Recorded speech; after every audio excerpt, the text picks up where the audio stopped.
2020년 12월 5일 큐티 말씀입니다. 역대상 21장 1절로 17절입니다. 사탄이 일어나 이스라엘을 대적하고 다윗을 충동하여 이스라엘을 계수하게 하니라.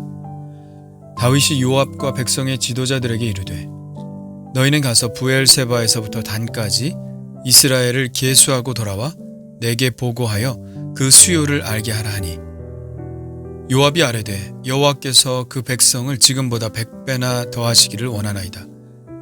내 주 왕이여, 이 백성이 다 내 주의 종이 아니니이까. 내 주께서 어찌하여 이 일을 명령하시나이까? 어찌하여 이스라엘이 범죄하게 하시나이까 하나. 왕의 명령이 요압을 재촉한지라. 드디어 요압이 떠나 이스라엘 땅에 두루 다닌 후에 예루살렘으로 돌아와 요압이 백성의 수요를 다윗에게 보고하니 이스라엘 중에 칼을 뺄 만한 자가 110만 명이요 유다 중에 칼을 뺄 만한 자가 47만 명이라. 요압이 왕의 명령을 마땅치 않게 여겨 레위와 베냐민 사람은 계수하지 아니하였더라. 하나님이 이 일을 악하게 여기사 이스라엘을 치심해 다윗이 하나님께 아뢰되 내가 이 일을 행함으로 큰 죄를 범하였나이다. 이제 간구하옵나니 종의 죄를 용서하여 주옵소서. 내가 심히 미련하게 행하였나이다 하니라.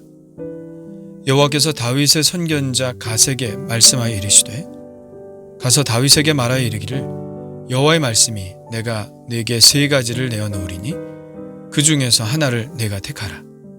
내가 그것을 내게 행하리라 하셨다 하라 하신지라.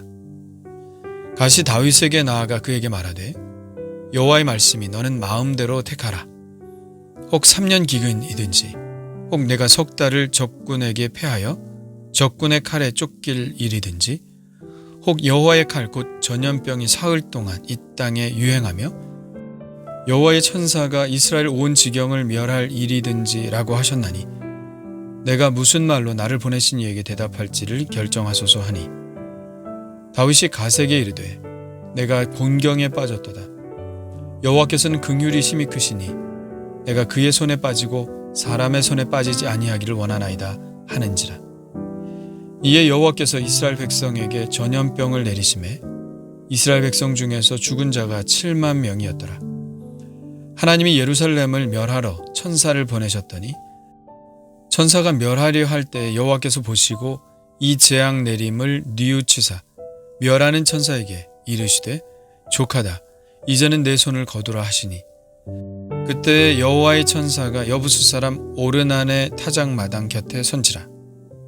다윗이 눈을 들어 보매 여호와의 천사가 천지 사이에 섰고 칼을 빼어 손에 들고 예루살렘 하늘을 향하여 편지라. 다윗이 장로들과 더불어 굵은 배를 입고 얼굴을 땅에 대고 엎드려 하나님께 아뢰되 명령하여 백성을 계수하게 한 자가 내가 아니니이까.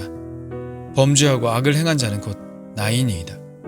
이 양떼는 무엇을 행하였나이까? 청하건대 나의 하나님 여호와여, 주의 손으로 나와 내 아버지의 집을 치시고 주의 백성에게 재앙을 내리지 마옵소서 하니라.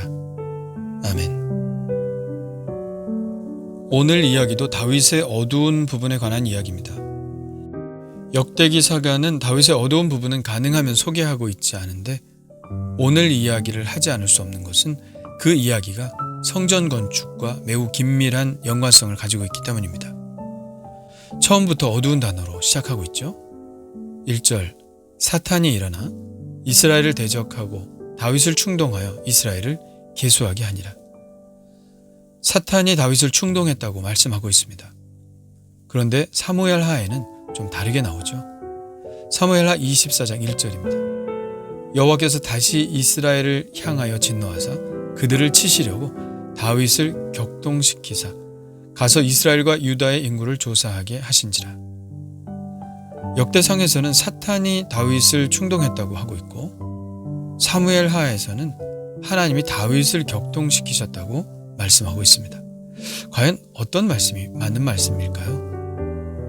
여러분은 어떤 것이 맞다고 생각하나요? 제가 각자의 생각을 묻는 것은 이것은 각자가 가지고 있는 신학의 문제이기 때문입니다. 하나님을 어떻게 보느냐의 문제이죠. 사무엘 하의 신학은 하나님의 주권을 강조하는 신학이었을 것입니다. 하나님의 절대적인 주권을 강조하는 측면에서는 사탄이 개입할 여지가 없죠. 좋은 일이든 나쁜 일이든 하나님이 허락하시지 않으면 안 된다는 생각을 가지고 있습니다. 하나님이 다 하시는 겁니다. 그리고 중요한 것은 그것이 나쁜 일이냐 좋은 일이냐를 사람이 판단할 수 없다는 것이죠.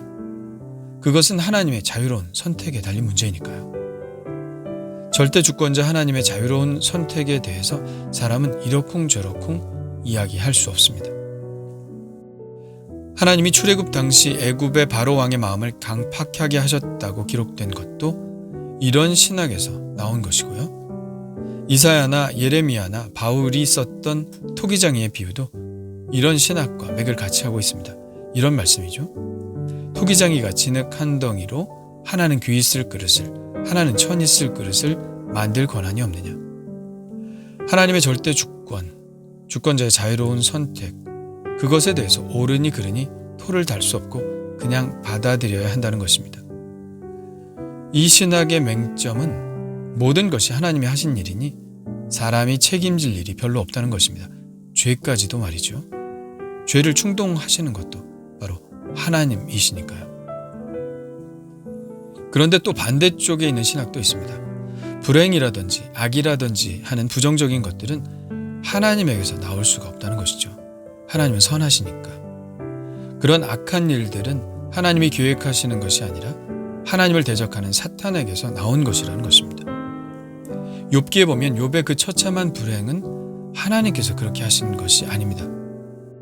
하나님이 허락은 하셨으니까 그렇게 볼 여지도 있지만 하나님이 욥을 시험하시기 위해서 일부러 불행을 주셨다는 것은 용납할 수가 없는 일입니다. 그래서 사탄이 등장하는 것이죠. 오늘 역대상의 말씀도 그렇습니다. 하나님이 다윗을 격동시키신 것이 아닙니다. 하나님은 그러실 분이 아니니까요. 하나님은 선하신 분인데 선하신 분이 이런 불행을 주실 리가 없으니까요. 역대상을 기록한 사람은 사무엘 하를 알고 있었을 것입니다. 그런데 그러한 신학은 받아들일 수가 없었죠. 그래서 사탄을 등장시켜서 사탄이 다윗을 충동시켰다고 말하고 있는 것입니다. 자, 그렇다면 다윗을 충동시킨 것이 하나님일까요? 사탄일까요? 아마 각자 생각이 다를 것입니다. 앞서 이야기했듯이 이것은 개인의 신학의 문제이기 때문입니다. 성경에 두 가지 이야기가 다 나와 있으니 어떤 것을 믿어도 상관은 없습니다. 저도 무엇이 맞다고 말할 수는 없습니다. 성경에는 분명히 두 가지의 신학 사상이 골고루 뒤섞여 있으니까요. 사실 이 문제에 대한 결론을 내릴 수 없는 것이 지금까지 계속된 신학의 논쟁점 중 하나이기 때문입니다. 이것은 초기 교부들, 중세 신학자들, 그리고 지금도 교단 간에 계속되는 논쟁입니다. 그래서 이것은 개인이 받아들이는 문제라는 것이죠. 하나님이 하셨어도 그 이유는 충분하고 사탄이 했어도 그 이유는 충분합니다. 그리고 둘 다 맞는다고 인정을 해도 그리 틀린 것은 아닙니다. 사실 성경에 두 가지 이야기가 다 나와 있는데 한 가지 입장을 선택하고 그것이 맞다고 주장하는 것이 더 위험할 수 있죠. 왜요? 한 가지가 맞다고 인정하는 순간 다른 쪽 말씀은 틀린 것이라고 성경 말씀 부정하는 것이 되니까요. 다시 한번 말하지만 어느 쪽을 믿든 괜찮고 두 가지를 다 믿어도 괜찮습니다. 누가 충동을 했던 다윗은 이스라엘에 대한 인구조사를 합니다.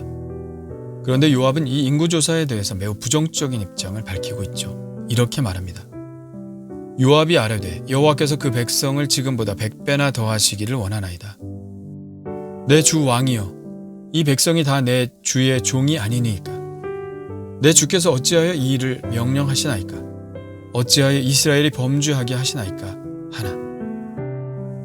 요압이 말하고자 하는 것은 무엇일까요? 요압은 다윗의 마음 안에 무엇이 있었는지를 간파했던 것 같습니다. 일종의 자기과시죠. 그리고 하나님보다는 군사력을 의지하는 마음입니다. 다윗은 계속된 승리로 인하여 마음이 교만해졌던 것은 아닐까요? 기드온의 300용사의 이야기는 전쟁이 군사의 숫자에 달린 것이 아니라는 메시지를 분명하게 해주고 있죠. 요압도 알았던 이 사실을 다윗은 몰랐던 걸까요? 알았겠죠. 알았겠지만 한번 교만한 마음이 들어가면 멈출 수 없는 것입니다. 그것이 죄의 특성이죠. 요압의 반대에도 불구하고 다윗은 인구조사를 강행하는데요. 그런데 요압은 보고서에 레위 지파와 베냐민 지파의 사람들은 계수하지 않습니다. 아마도 레위 지파는 하나님께 바쳐진 사람들이기 때문에 다윗의 휘하에 있는 백성으로 인정하지 않았던 것 같고요. 베냐민 지파도 예루살렘 성전과 성막이 있는 기브온이 베냐민 지파의 땅 안에 있기 때문에 다윗의 악한 명령 안에 있지 않게 하려고 그랬던 것 같습니다. 어쩌면 요압은 이 일로 인하여 하나님의 진노가 일어날 것을 미리 알고 레위 지파와 베냐민 지파가 그 진노에서 벗어나게 하려고 그랬을지 모릅니다. 만일 그랬다면 적어도 이때 요압은 다윗보다 훨씬 더 영적으로 민감한 상태였을 거란 생각이 듭니다. 어쨌든 인구조사는 강행되었고 예상했던 대로 하나님의 진노가 떨어졌습니다. 하나님은 갓 선견자를 통해서 다윗에게 3가지 중 하나의 매를 고르라고 말씀합니다. 하나는 3년 기근이고, 둘째는 다윗이 3달 동안 적군의 칼에 쫓기는 것이고, 셋째는 전염병이 사흘 동안 이스라엘 지경을 멸하는 것입니다. 다윗은 3번째를 택하죠. 다윗은 무엇을 생각했던 것일까요? 평소에 다윗 같으면 2번째를 택해야 하지 않았을까요? 자신이 벌을 받더라도 일반 백성들에게는 피해가 가지 않는 것을 택해야 하지 않았을까요? 그런데 다윗은 3번째, 사흘 동안 전염병이 이스라엘 온 지경을 멸하는 것을 택합니다. 첫 번째는 3년이고, 2번째는 3개월이고, 3번째는 3일이기 때문에 단기간에 끝내는 것이 좋겠다고 생각했을지도 모르죠. 그러나 그는 이렇게 말합니다. 13절입니다. 여호와께서는 긍휼이 심히 크시니 내가 그의 손에 빠지고 사람의 손에 빠지지 아니하기를 원하나이다. 이 다윗의 예상은 틀리기도 하고 맞기도 하죠. 다윗이 틀린 것은 하나님의 손에 빠지는 것이 결코 만만치 않았다는 것입니다. 무려 7만 명이나 죽었죠. 다윗의 예상은 완전히 빗나갔습니다. 그러나 하나님은 이 재앙을 내린 것을 후회하시면서 천사에게 손을 거두라고 말씀하시니 또 일면 맞기도 합니다. 다윗은 그때야 비로소 자신이 한 일과 자신의 선택을 후회하며 이렇게 기도하죠. 하나님께 아뢰되 명령하여 백성을 계수하게 한 자가 내가 아니니까? 범죄하고 악을 행한 자는 곧 나니이다. 이 양떼는 무엇을 행하였나이까? 청하건대 나의 하나님 여호와여, 주의 손으로 나와 내 아버지의 집을 치시고 주의 백성에게 재앙을 내리지 마옵소서 하니라. 다윗은 너무나 큰 대가를 치르고 나서 자신의 죄를 볼 수 있게 됩니다. 오늘 다윗의 이 이야기를 보면서 사람이 하나님께 영광을 돌리는 것을 그치고 자기에게 영광을 돌리는 순간, 하나님을 의지하는 마음을 거두고 자신의 힘을 의지하는 순간, 한순간에 무너져 버릴 수 있다는 것을 느낍니다. 천하의 다윗도 이런 유혹이 있었으니 우리에게는 이런 유혹들이 다반사로 일어나지 않을까요? 늘 경계하고 마음을 다잡지 않으면 언제 하나님이 싫어하시는 일을 하게 될지 모르는 일입니다. 오늘 저의 마음에 하나님을 의지하지 않고 나를 의지하며 하나님께 영광을 돌리지 않고 내가 그 영광을 가로채는 마음이 조금이라도 올라오고 있다면 그 마음을 감지하기를 원합니다. 그리고 다시 다윗처럼 제자리로 돌아오기를 원합니다. 주님 감사합니다. 다윗의 실수를 통하여 저 자신을 보게 되었습니다. 오직 하나님만 의지하게 하옵소서. 오직 하나님께만 영광을 돌리게 하옵소서. 나를 높이고자 하는 유혹이 있을 때 그것을 감지하게 하시고 단호하게 뿌리치는 용기를 주옵소서. 예수님의 이름으로 기도합니다. 아멘.